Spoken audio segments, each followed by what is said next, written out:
দূর থেকে স্বামীকে বশ করার 100% পাওয়ারফুল আমল। কিভাবে আপনি আপনার স্বামীকে বশ করবেন, আপনার নিজের আয়ত্তে নিয়ে আসবেন।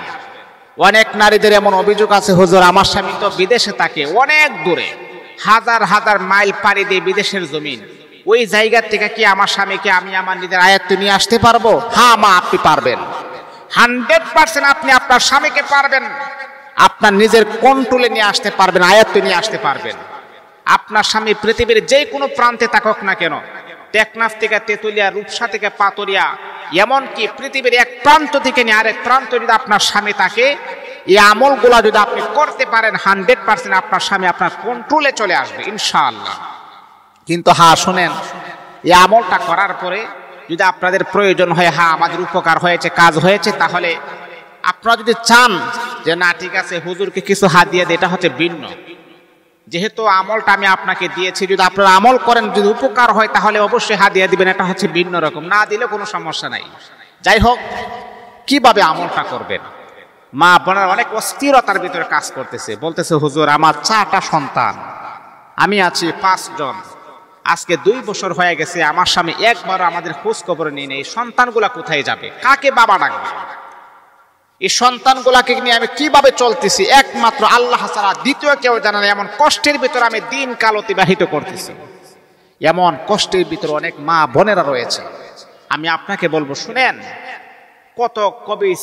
কত কবিরাজ আপনি দেখাচ্ছেন, কত কিছু আপনি করেছেন, কিন্তু কোনো ফল পাচ্ছেন না। আমি আপনাকে বলবো মাত্র 3 দিন আমলটা করেন।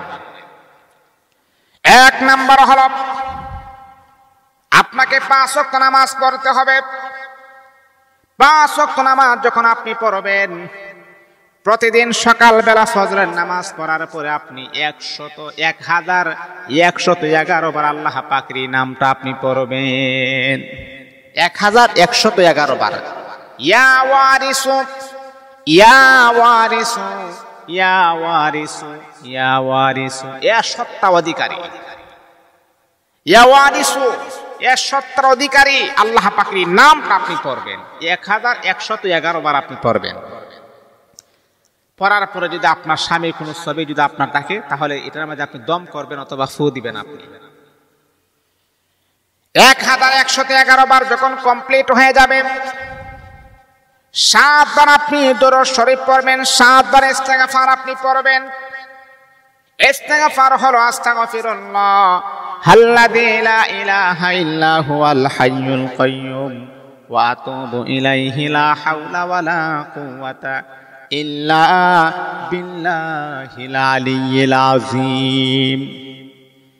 যদি এত লম্বাটা না পারেন, তাহলে ইস্তেগফার আপনি ছোট করে পড়বেন। আস্তাগফিরুল্লাহ আস্তাগফিরুল্লাহ আস্তাগফিরুল্লাহ আস্তাগফিরুল্লাহ 7 বার পড়বেন। 7 বার দুরূদ শরীফ পড়বেন। আল্লাহুম্মা সাল্লি আলা মুহাম্মাদি ওয়া আলা আলি মুহাম্মাদ। পারেন না এটা? অথবা এটা যদি না পারেন, সাল্লাল্লাহু আলাইহি ওয়াসাল্লাম সাল্লাল্লাহু আলাইহি ওয়াসাল্লাম সাল্লাল্লাহু আলাইহি ওয়াসাল্লাম 7 বার পড়বেন। তারপরে ইয়া ওয়ারিসু ইয়া ওয়ারিসু ইয়া ওয়ারিসু ইয়া ওয়ারিসু একটা তাসবিহ হাতে নিয়ে 1111 বার পড়বেন ইনশাআল্লাহ। 3 দিন পড়বেন। যখন 2 দিন যখন কমপ্লিট হয়ে যাবে, 3 দিন সর্বশেষের দিনে আপনারা একটা কাজ একটু বাড়িয়ে করবেন। কাজটা হচ্ছে, আপনি ফজরের নামাজের আগে ঘুম থেকে জাগ্রত হবেন, 2 রাকাত তাহাজ্জুদের নামাজ পড়বেন। নামাজ পড়ার পরে আবারও আপনি 1111 বার পড়ার পরে আপনি আল্লাহ পাকের কাছে রুনাজারি করবেন, কান্নাকাটি করে দোয়া করবেন। দেখবেন ইনশাআল্লাহ 3 দিনের ভিতরে আপনার স্বামী দেখবেন আপনার বাধ্য হয়ে যাবে, আপনার কন্ট্রোলে চলে আসবে। বছরের পর বছর যায়, আপনার খোঁজ খবর নেই না। এই আমলটা করার পর আপনি দেখবেন 4র্থ দিন সে আপনার খোঁজ খবর নেবে ইনশাআল্লাহ। আল্লাহর উপর ইয়াকিন রাখতে হবে, বিশ্বাস রাখতে হবে, এই ভরসাটা রাখতে হবে, বিশ্বাস করতে হবে।